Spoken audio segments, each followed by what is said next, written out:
Welcome to another DuckTales 2017 review. I'm Jon Berry, and today I'm reviewing DuckTales, The Shadow War, the 23rd and last episode of the first season. Overall, I found this episode to be thrilling and spectacular, and, or should I say, supernatural finale for the season. I encourage you to go watch it if you have not yet watched this ducktastic episode. This might be spoiling the episode a bit, but it would have made a very satisfying conclusion to the series as a whole, if not for the Della Duck mystery which this episode does touch on, and kind of substantially, and I would say clearly foreshadowing future development of that same mystery. From this point in the review, I will not hold back on spoilers, so you have been warned, and if you don't wish to be spoiled, make sure you save this video and you watch later for future viewing.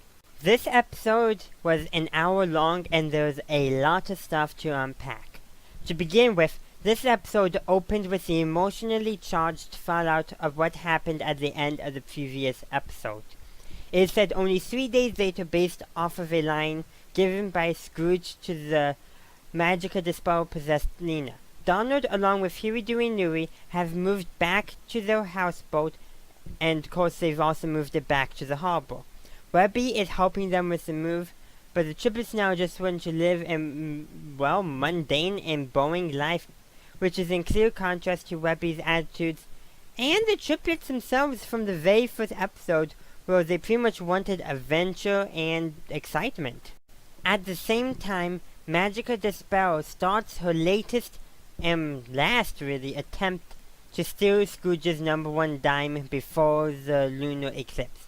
Lena is shown to still be trying to resist her aunt, and while she is able to, briefly re-emerge to voice her objection, Magica's power, forces her back into submission, back, underneath, unable to express itself. She tricks Scrooge into letting her into the mansion by impersonating Lena, and by reminding Scrooge of the triplets' broken perception of him. She is greeted by, a disheveled and sloven Scrooge, just simply lazy to put it simply. And the mansion is a bit of a pigsty, with pizza boxes everywhere. Magica thinks this is all a deception to trick her, and she doesn't even know it's real. Just before Magica tricked Scrooge, Launchpad arrived to check up on Scrooge, and in his attempt not to make it obvious, he made it so obvious what he was doing, which is what makes Launchpad the perfect sidekick and comic relief character. It is clear that he has a heart and cares deeply about the ducks in his life, but he is unable to be subtle about anything, which also fits in nicely with how he is always crashing. After that, Launchpad then goes to visit the family at Duckburg Harbor, as apparently it's called, and notices that the boys are throwing away the items they had acquired on their past adventure. Some stuff of truly sentimental value, but to them it's just reminding them of their Uncle Scrooge, and they want to remove any reminder of him. Though I do like how Louie is resistant to this, and it's not because he wants to keep the item for sentimental value, he wants the monetary value, which fits in so perfectly with his character. Donald decides that moving to Cape Suzette the next day will cheer up the boys, and surprisingly, this actually works.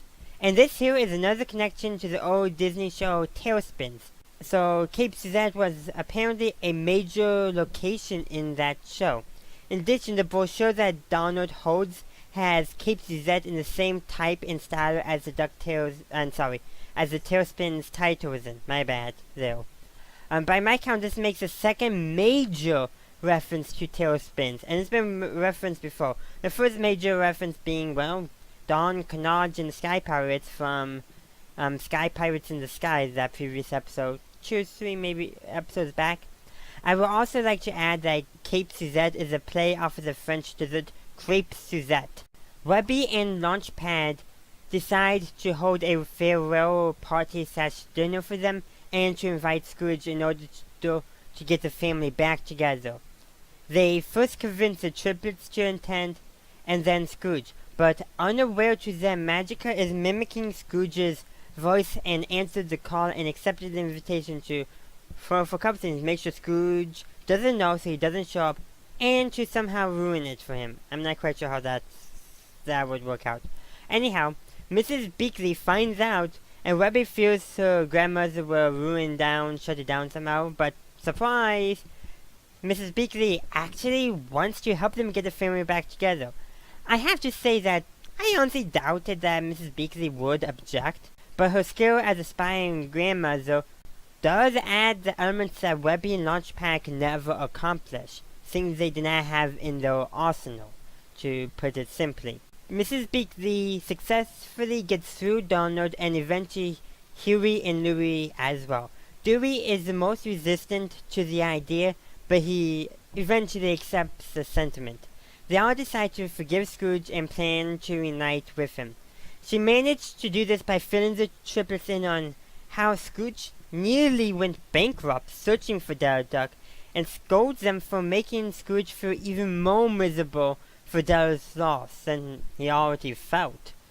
Along with other emotionally powerful statements, including a touch of reverse psychology by saying, and I'm paraphrasing here, that they don't want to have for dessert a dessert that is Scrooge's favorite because it would remind them of him, which I think is just perfect. Like, get their hopes up for this nice, delicious dessert by telling how excellent it is, but say, you don't want that, that'll remind you of your uncle because it was his favorite. Like, just so perfect reverse psychology there.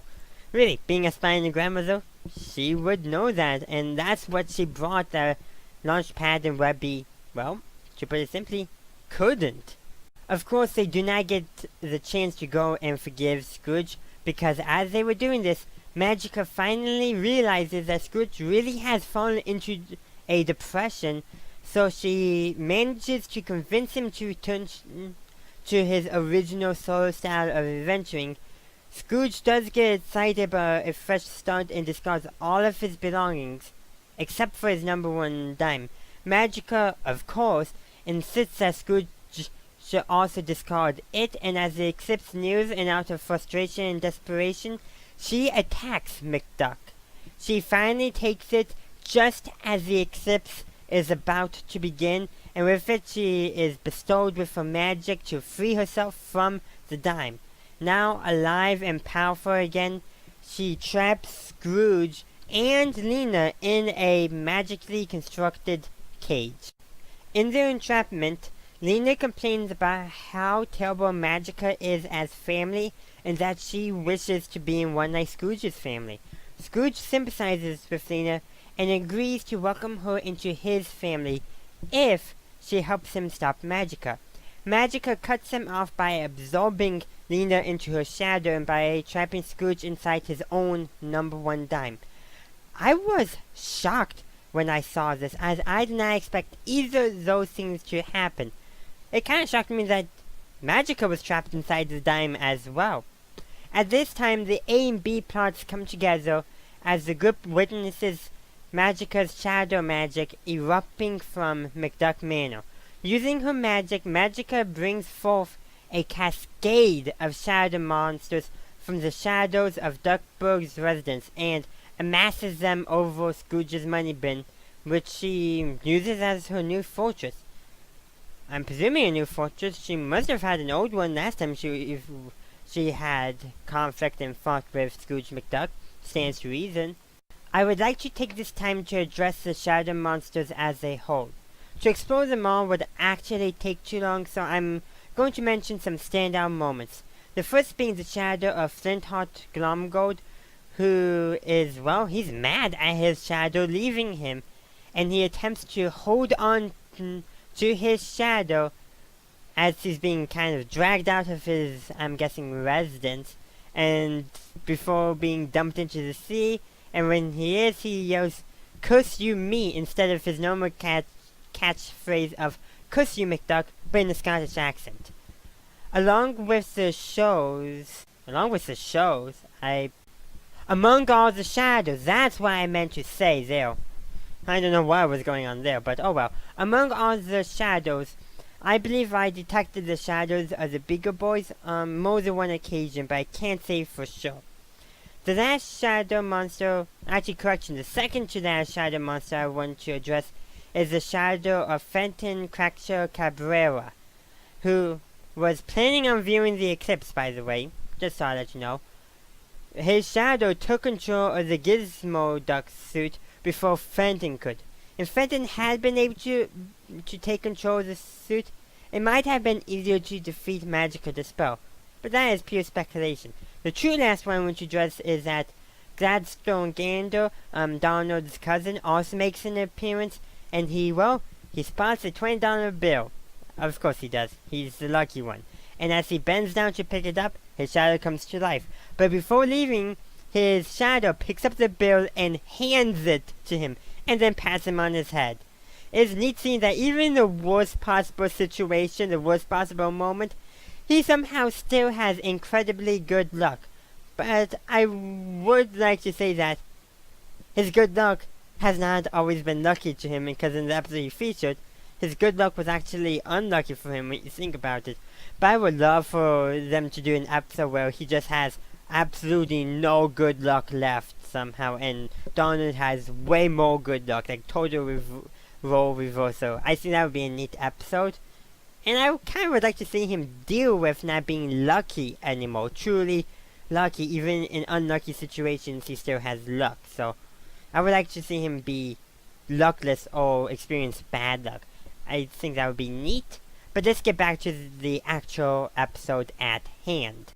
Mrs. Beakley and Webby identify Magica as the source of magic.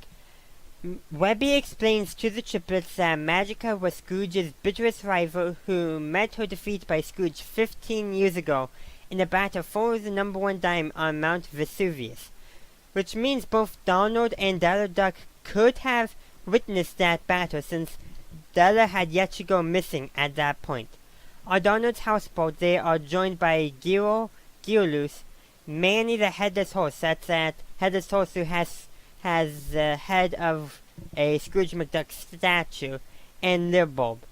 They escape the destruction of the money bin and their underwater lab. I enjoyed Geo's line that he is done with underwater lines, but says that he will be fine with one in a volcano, reflecting on how he is a bit of a mad scientist. I also enjoyed how he immediately says that his shadow control device is now responsible because it's still in the testing stage.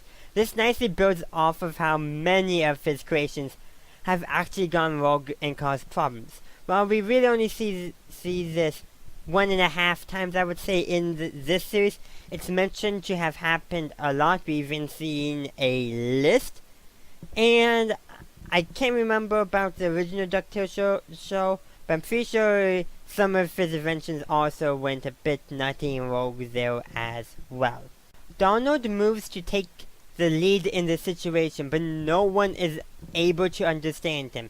An impatient Gyro decides to force Donald to swallow a device that will cause him to speak what we would consider normal.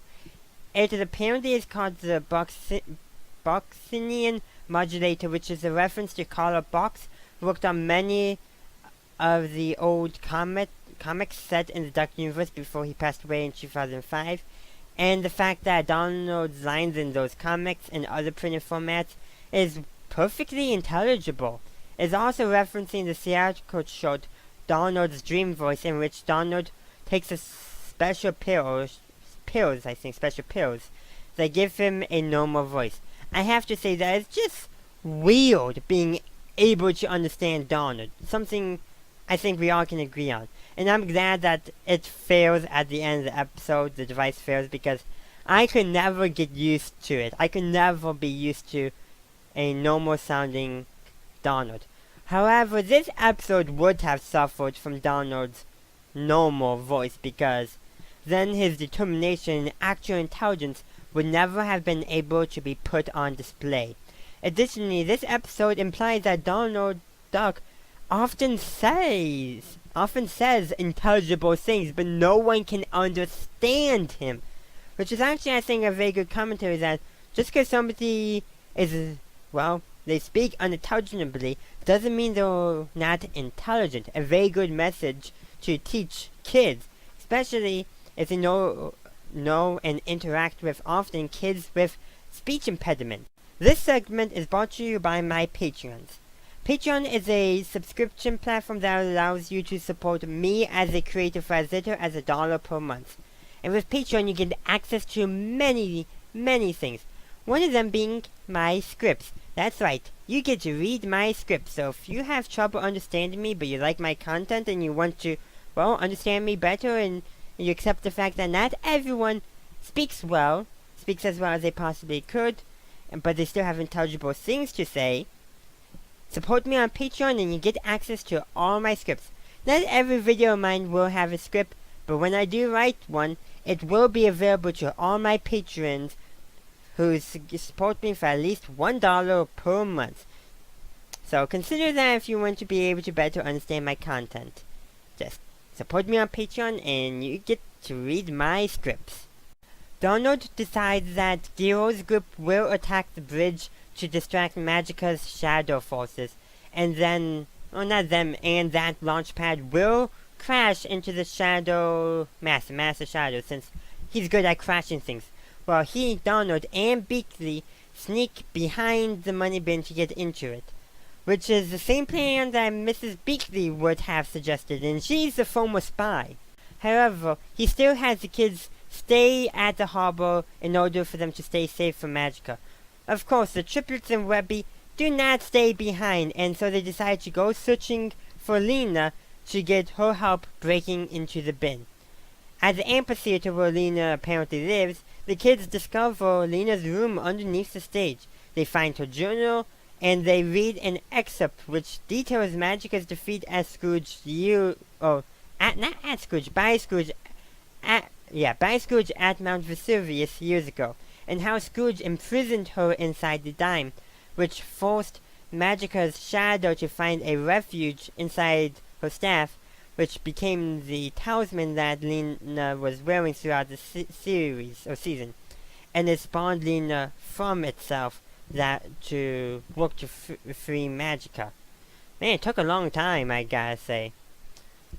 Webby becomes heartbroken from the truth. Who she considered to be her best friend was apparently not really her best friend. That would hurt, especially if you don't know the whole story. But the others find a message detailing Magica's plan and learn they must free Scrooge from the dime. That makes me wonder if Lena wrote all that stuff down. That way, if someone found it, they could stop Magica. Especially after she started to have doubts about Magica's plan, which she is shown to be having a number of times in this story arc. Some of it more so than others, and as we saw, Magica possessed her at the end of one episode. So the idea that she would want to put the clues out there, so in a way Magica wouldn't realize, and maybe Magica would even support somehow, could be done. Just telling Scrooge directly was like a no-no for Magica, apparently. Which actually does make sense. Why reveal to your greatest rival that you are trying to steal his number one dime? I'm just saying, it makes sense to try to keep that secret. When Magica sees the family attack, she launches her own counterattack. What is most enjoyable is that Launchpad was actually trying to crash his plane, the Sun Chaser, but he couldn't. The one time he actually tries on purpose to crash, he couldn't crash. I just loved it. I was actually kind of worried that they would kind of break the continuity they had established with the previous episode. I was called The Last Crash of the Sun Chaser. I don't want it to crash again because of what the last episode implies. And I liked how they handled it. He tried to crash but couldn't. Just so enjoyable. During all this, the kids swim underwater and they enter the money bin through Gyro's underwater lab. They have to climb up the steps to the money bin, but along the way, Magica's power creates more shadow duplicates. So Louie cuts off the power to the lights so they can't cast any shadows. Once in Scrooge's office, they encounter the shadow duplicates of the McDucks and of Scrooge's enemies, before Donald bursts in and takes them all down, somehow. But hey, he's a bit of a surprise in this episode as we get to know more about Donald Duck. Really good character development when you think about it. With that character development, we get to see another example of how intelligent Donald Duck really is.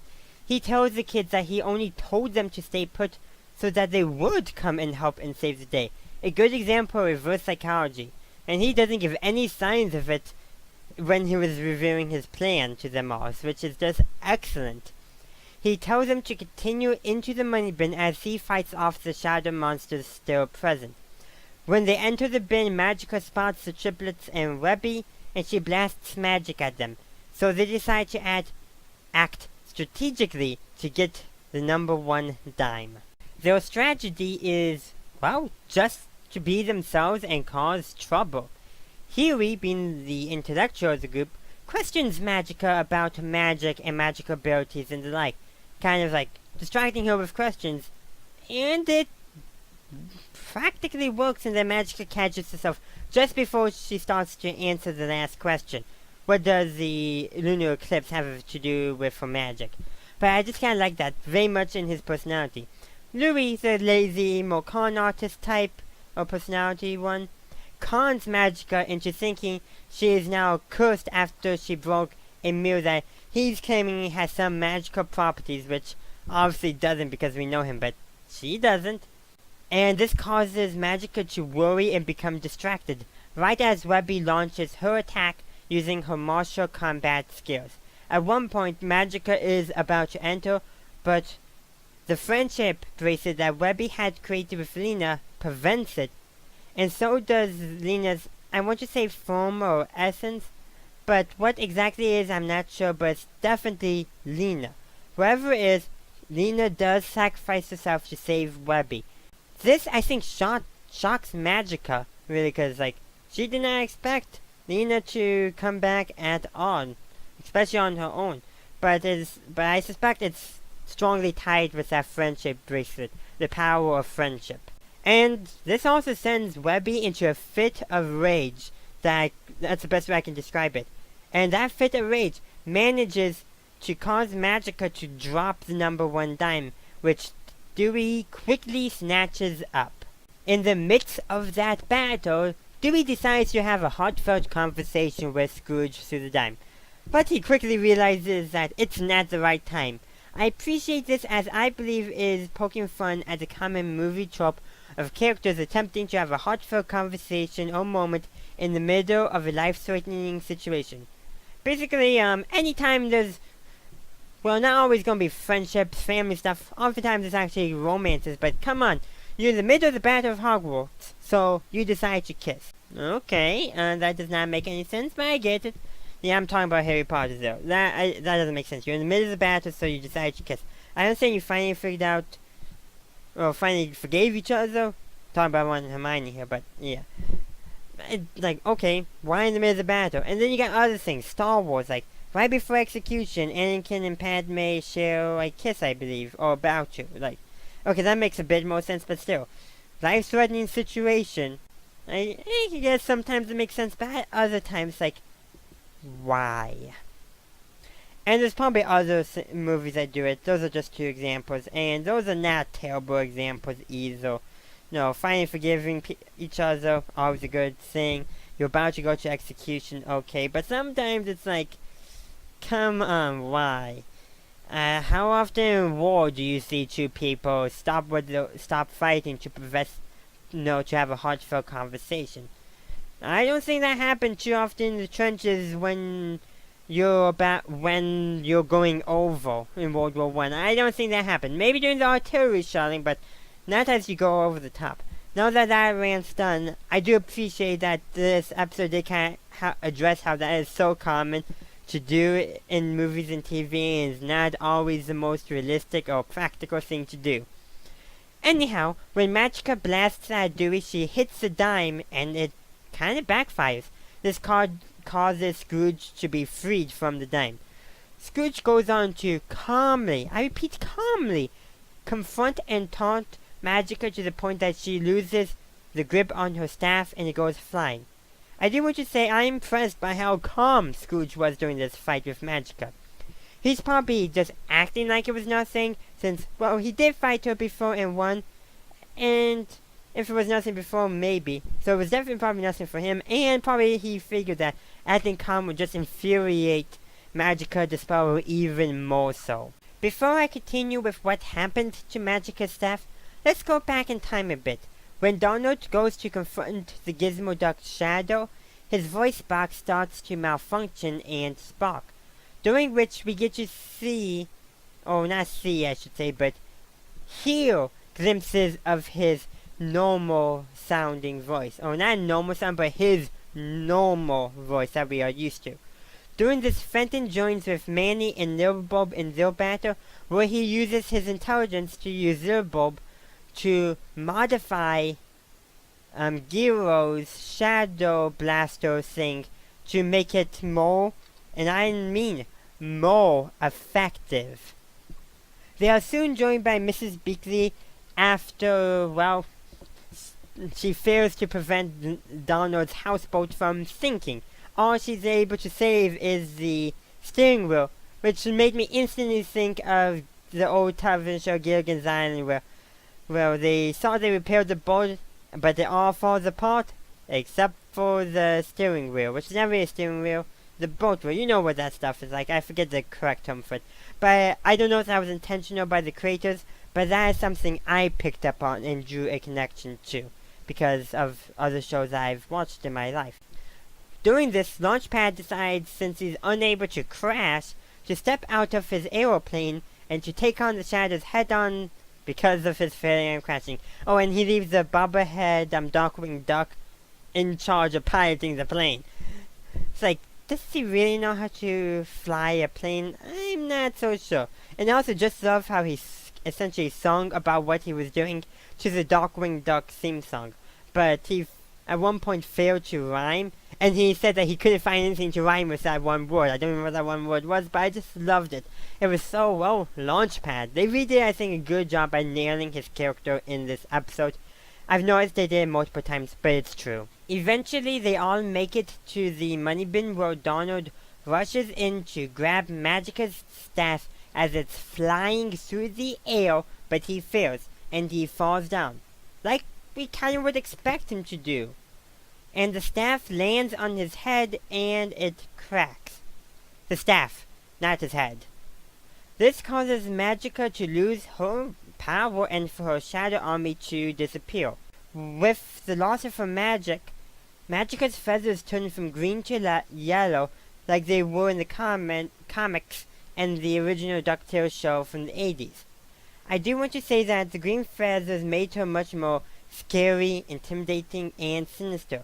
I suspect that's because it's subverting what we expected her to look like, which I think is a very good thing to do. Subvert expectations can be a very good thing to do, especially for a villain. Right as she is lamenting the loss of her powers, Launchpad crashes on top of her and makes the comment that he never, quote, crashed in me, unquote, before. Which is fitting based off of his character. He's crashed everything except for himself. Until now, that is. Magica then makes a hasty escape using stage magic, but everyone hears her cough. But my question is, did she decide to carry a smoke pellet or grenade or something along that line to allow herself to fake a magical disappearance? Because that would imply that she herself thought she would fail. That quite didn't make sense to me. Regardless, I expect her to appear and attempt another round of revenge, but this time she will lack the magical powers to do so. Or part of her revenge is to somehow get her magical powers back, which I think would be an interesting plot line for them to pursue, and it would open the avenues to explore more of her past. Despite the day being won, Webby mourns the loss of Lena. However, the triplets comfort her and tell her that Lena will always be with her. None of them notice, though, that the remnants of Lena are now residing within Webby's shadow. This also makes me wonder if we might someday have an episode where we see Nina brought back to physical form. Through, I'm guessing, the power of friendship? That's the best guess, because that seemed like what allowed her to break free from Magica in the first place. This episode also implies that the power of friendship and family is more powerful than any form of magic. Kind of how love is the most powerful form of magic in Harry Potter. Kind of like the idea that emotions are more powerful than magic. Then they all happily reunite with Scrooge, but at that moment, Donald's voice box makes its final malfunction and he coughs it up and his old voice returns. With a look of disgust on his face, Scrooge uses his cane to cover it up with a few gold coins, as we would consider covering something disgusting up with dirt. In celebration, the family then swims inside the gold. And of course, Launchpad assumes it's terrible tasting water. He's just perfect in this episode. The episode could have ended there with a simple pan up to the moon, but the creators decided to zoom in on the moon and reveal something rather important. Just showing the moon would have been enough for many us fans to speculate, but they decided to reveal that on the moon is Della Duck, still alive and living in the salvaged parts of the spaceship, the Spear Celine. Some of which have been used, I'm assuming, have been used to repair the receiver, as she is watching the news report on her family saving Duckburg from Magica the Spell. And she is, to put it simply, surprised at the sight of her sons. Like, she recognized them. Probably because they were with Scrooge and Donald. That does make sense with that. But still, I just kind of like that. And we get to hear her voice. The creators obviously included this to make us want to watch the second season whenever it comes out. And they want us to wonder whether or not Huey and Dewey and Louie will ever meet their mother. I have to predict yes, as I doubt the creators would not have them meet, or at the very least have them not communicate with their mother. I predict that the second season will revolve around them discovering that she is alive on the moon and develop a plan to rescue her. Though with all the money Scrooge had already spent looking for Della, how did no one think to check the moon? It's the nearest celestial body to Earth in space. Obviously, space travel is not one of the technologies the DuckTales universe is more advanced than the real world, because it's apparently the only one they're actually lagging behind in. They have more advanced AI, more advanced robotics. It seems like everything's more advanced except for space travel. I don't understand that there. And Scrooge obviously funded a lot of money into it, so how did no one discover that there's a duck somehow living on the moon, the nearest celestial body? No one. Apparently there's no NASA either, and no SETI, because that probably would have been discovered. And also, what was Della eating on the moon? There's no food up there. Did she have enough rations to last her 10 years? Apparently. And how did she have enough oxygen? Huge plot hole, I might add, but then again, this is a fictional universe with anthropomorphic duck designed for kids, so let's give it a slide there. But still, I want to know, what did she eat when she's up there? That's still important, because they are shown they have to eat. I want to know that at the very least. Before I conclude my review, I just want to say that it was neat seeing Mrs. Beakley actually in a fight, because we only got a glimpse of it once, and she does an excellent job by taking down those shadow monsters, probably the best of any characters who are not using technology. And while she does have the training to allow her to do so, and I did appreciate that, we really got to see her in her own at this episode, truly and fully. Well, I'll leave you guys with all that, and that's really not the Mrs. Beakley stuff, but the Della Duck stuff, is an excellent point for speculation, and I would like to hear your guys' thoughts and predictions for Season 2 in the comments. Additionally, my question for you today is, what did you think of DuckTales, The Shadow War? Let me know in the comments down below. If you enjoyed my review, please like the video and subscribe to my channel for future reviews. If you want to actually be notified by YouTube of when my reviews come out, be sure to turn on notifications by ringing the bell down below. Also consider following me on social media and supporting me on Patreon. Thank you for watching, and as always, have a good day, a good night, wherever you are. Have a good one.